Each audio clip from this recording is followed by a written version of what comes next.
Hi guys, welcome back to Solution Lab.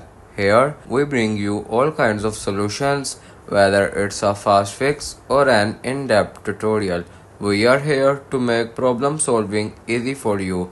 In this video, I will gonna show you that how to fix Sweatcoin's not counting steps. First of all, you can open the settings.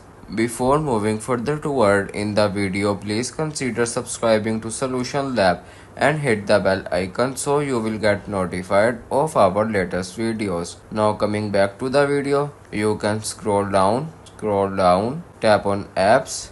You can find the app Sweatcoin. Scroll down, tap on Sweatcoin.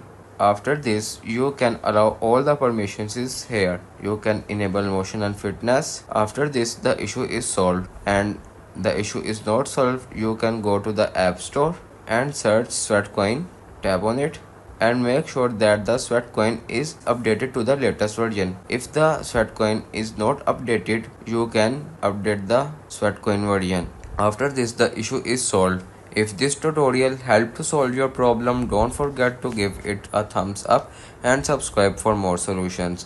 And as always, if you have any question or need further help, drop a comment below.